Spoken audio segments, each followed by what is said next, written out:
최근에 추석을 앞두고 추석 선물로 전쟁 배낭이 유행을 한다고 합니다. 그만큼 남북 관계가 엄중하고 위중하고 위급하다는 그 시민들, 국민들의 반응입니다. 정부는 이러한 위중한 상태를 감안을 하고 남북관계 안정을 위해서 우리 당이 주장하는 전술핵 재배치 문제를 시급히 논의해 줄 것을 부탁 말씀을 드립니다. 두 번째, 노무현 전 대통령 사망 문제를 두고 우리 당의 정진석 의원이 한마디 한 것을 그것을 침소봉대해서 본질은 내면하고 저까지만 두고 지금 논쟁을 벌이고 있습니다. 노 전 대통령 사망을 앞두고 벌어졌던 일에 대해서 다시 재론을 한다는 것은 서로가 바람직스럽지가 않습니다. 그렇기 때문에 우리 당의 정진석 의원의 발언을 두고 민주당이 침소봉대에서 문제를 키우는 것은 결국은 640만 달러 뇌물 사건의 재수사 문제와 그리고 640만 달러 범죄 수익 환수 문제에 귀착이 될 수 있다는 것을 경고합니다. 그렇기 때문에 더 이상 그 문제를 두고 왈가왈부하는 것은 바람직스럽지 않다. 그러니까 정부 여당은 이 점에 대해서 명심하시기 바랍니다. 김명수 대법원장 인준을 앞두고 청와대와 민주당 그리고 국민의당이 했던 개헌, 선거구제 개편, 고소고발 취하, 이 정치적 뒷거래는 정치 상계를 벗어난 적폐라고 규정짓습니다. 이중대 야당하고만 정치 흥정을 몰래 하겠다는 것, 이건 우리 정치에서 사라져야 될 적폐인 것입니다. 타협도 아닌 정치적 매수인 것입니다. 저는 국회의 정상 운영을 바라는 제1야당의 원내대표로서 대단히 유감이라는 뜻을 전합니다. 여권은 앞으로 주요 법안과 또 정책이 부딪힐 때마다 이런 식으로 소위 이중대 야당과 야합적 뒷거래를 할 것인지 묻고 싶습니다. 특히 선거구제 개편이나 개헌의 경우에는 제1야당을 배제한 채 결코 흥정이나 뒷거래로 결정될 문제가 아니라는 것입니다. 선거구제는 개임의 룰이기 때문에 여태까지 어느 정부나 또는 어느 국회에서도 여야 합의가 되지 않은 채 처리된 적이 없습니다. 특히 그 선거구제 문제는 청와대가 개입할 문제가 아니라는 것입니다. 여야 5당 대표 회담 등 위장적 협치 공세는 계속하면서 장막 뒤에는 제2야당과 또 추악한 정치적 뒷거래를 하고 있을 때가 아니라는 점을 분명히 밝힙니다. 청와대가 이처럼 잘못된 정국 인식 또 일그러진 위장 협치로는 결코 순탄한 정국과 국정 운영을 이끌 수 없다는 점을 명심하기 바랍니다. 어제 긴급 NSC 회의를 소집을 해서 북한의 추가 도발을 억제하기 위한 대응 방안을 적극 마련하라고 지시했다고 보도가 되고 있습니다. 이제 문재인 대통령도 취임 4개월이 지났습니다. 북핵 위기 해소와 도발에 맞서서 구체적 방안을 국민에게 제시하고 이제는 실천을 해야 될 때임에도 불구하고 언제까지 대응 방안을 마련하라고 지시할 것입니까? 이 정부가 내놓은 구체적 대응 방안이 과연 하나라도 있습니까? 특히 비완비 폭격기와 전투 편대를 동원해서 단독으로 북한 북방 한계선을 넘어가는 6.25 이후 초유의 입체적 군사 작전이 전개되었습니다. 청와대와 정부는 이것에 대해서 도대체 한국을 배제하고 이런 전쟁 일보 직전의 군사 작전이 왜 일어났는지, 또 한미 양국 간에는 어떤 공조가 있었는지 국회와 국민에게 소상히 밝혀야 합니다. 국회 외교위와 국방위가 등 이 외교 안보 관련 상임위가 즉각 개최돼서 6.25의 이 초유의 상황에 대해서 따져 물어야 할 것입니다. 미국이 입만 열면 말하는 군사적 옵션, 이것이 도대체 무엇입니까? 또 한국과는 유기적 협력이 이루어지고 있는 것입니까? 또 미군의 비완비 폭격기 출격에 대해서 전체적으로 어떤 시나리오를 갖고 있는 것인지 국민에게 답하고 또 소상히 물어봐야 될 것입니다. 국민들은 설마설마 조마조마하면서 불안하기 짝이 없는 것입니다. 문재인 대통령은 이러한 비현실적 대화 구걸, 또 굴종적 퍼주기, 또 비참한 평화 구걸을 중단하고 한미 동맹과 국제사회 대북 공조 강화, 또 우리 당이 당론으로 채택하고 있는 전술핵 배치 등 전향적인 대통령의 책무를 완수해 줄 것을 다시 한번 촉구합니다. 이상입니다. 선두를 달리고 있습니다. 의원내각제인 독일인데도 불구하고 메르켈 정부가 4연임 16년간의 단일 리더십을 이끌어온 데는 우리가 배울 바가 크다 하겠습니다. 그 내용을 들어가다 보면은 1998년에 집권한 독일의 슈레더 총리가 경제는 곤두박질 치고 실업률은 올라가고 사회보장제도에 따른 재정 퍼주기, 이것 가지고는 도저히 독일 경제를 일으킬 수 없다 해서 가장 인기가 없는 아젠다 2010, 우리가 하르츠 계획이라고 얘기하고 있습니다. 노동계획을 칼로 빼들고 결국은 실권했습니다.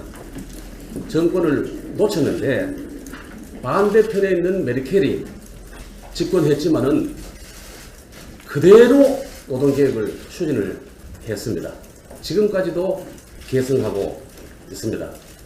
그 덕분에 독일은 원래 유럽의 병자였습니다. 그런데 유럽의 엔진으로 완전 탈바꿈해서 유럽 전체의 경제를 견인하고 있습니다. 우리 문재인 정부도 소득주도 성장이라는 이상한 성장론을 앞세워서 퍼주기를 시작을 하고 있습니다만은 제발 인기관리 그만하시고 이제는 노동개혁, 경제구조개혁 이걸 시작해서 미래 비전을 제시하고 모두 국민 모두의 협치, 야당과의 협치를 이끌어내 주시기를 부탁드립니다. 이상입니다. 미국과 북한이 정말 형언할 수 없는 정도로 강하게 부딪히고 실제로 미국에서는 BMP를 북한 동해상에 비행을 하는 등 실질 사항을 보여주고 있고 북한에서도 수십만이 군중이 동원되어서 전쟁 분위기를 조성하고 있습니다. 지금 분위기는 일촉즉발입니다.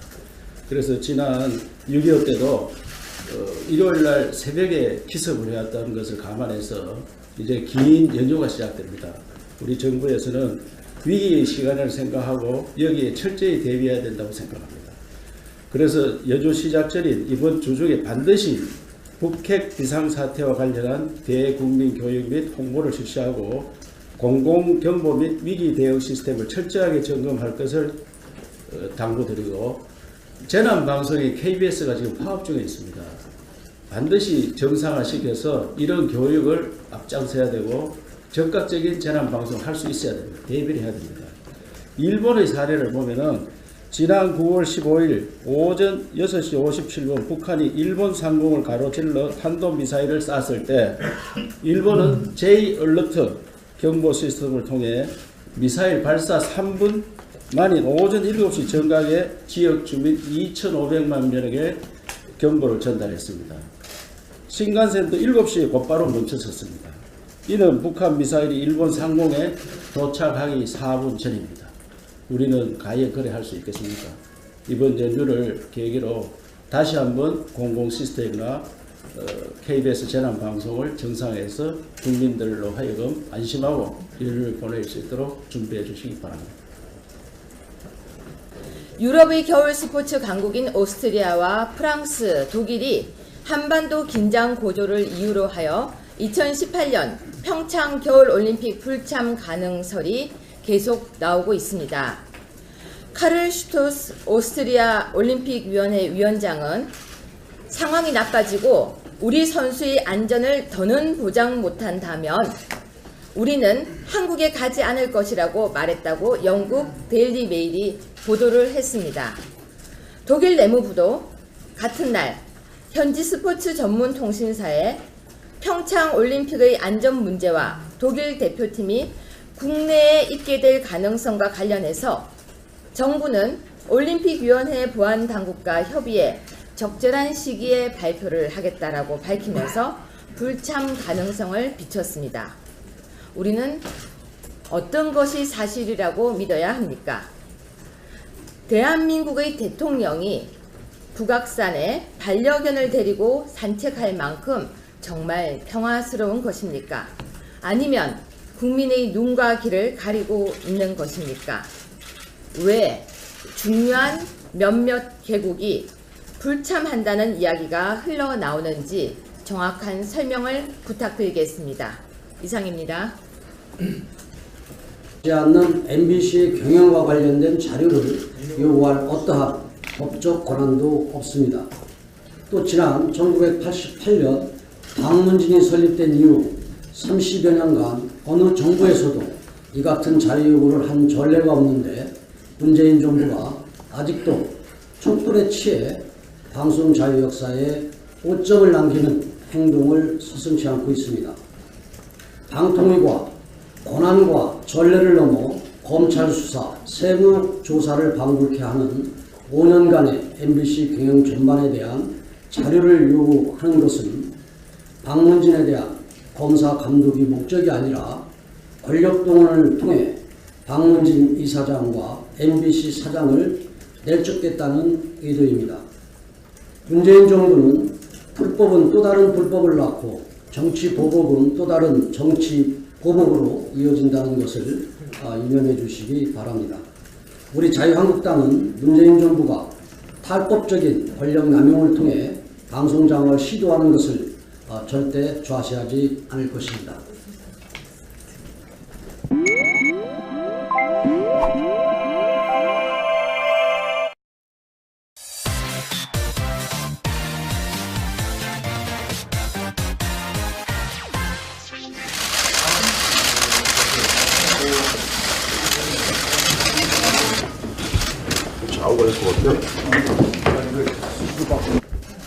최근에 추석을 앞두고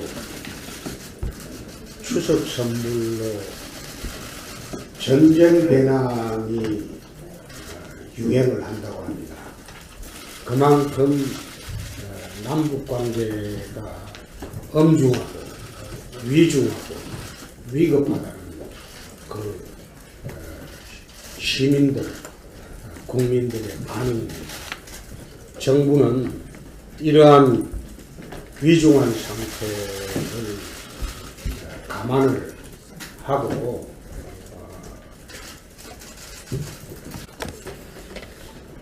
김명수 대법원장 인준을 앞두고 청와대와 민주당 그리고 국민의당이 했던 개헌, 선거구제 개편, 고소고발 취하, 이 정치적 뒷거래는 정치 상계를 벗어난 적폐라고 규정짓습니다.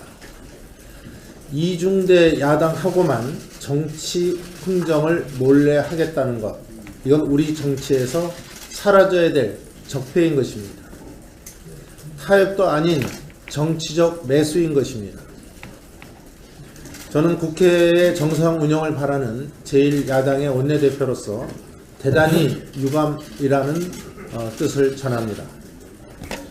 여권은 앞으로 주요 법안과 또 정책이 서로가 바람직스럽지가 않습니다. 그렇기 때문에 우리 당의 정진석 의원의 발언을 두고 민주당이 침소봉대에서 문제를 키우는 것은 결국은 640만 달러 뇌물 사건의 재수사 문제와 그리고 640만 달러 범죄 수익 환수 문제에 귀착이 될 수 있다는 것을 경고합니다. 그렇기 때문에 더 이상 그 문제를 두고 왈가왈부하는 것은 바람직스럽지 않다. 그러니까 정부 여당은 이 점에 대해서 명심하시기 바랍니다. 부딪힐 때마다 이런 식으로 소위 이중대 야당과 야학적 뒷거래를 할 것인지 묻고 싶습니다. 특히 선거구제 개편이나 개헌의 경우에는 제1야당을 배제한 채 결코 흥정이나 뒷거래로 결정될 문제가 아니라는 것입니다. 선거구제는 개임의 룰이기 때문에 여태까지 어느 정부나 또는 어느 국회에서도 여야 합의가 되지 않은 채 처리된 적이 없습니다. 특히 그 선거구제 문제는 청와대가 개입할 문제가 아니라는 것입니다. 여야 5당 대표 회담 등 위장적 협치 공세는 계속하면서 장막 뒤에는 제2야당과 또 추악한 정치적 남북관계 안정을 위해서 우리 당이 주장하는 전술핵 재배치 문제를 시급히 논의해 줄 것을 부탁 말씀을 드립니다. 두 번째, 노무현 전 대통령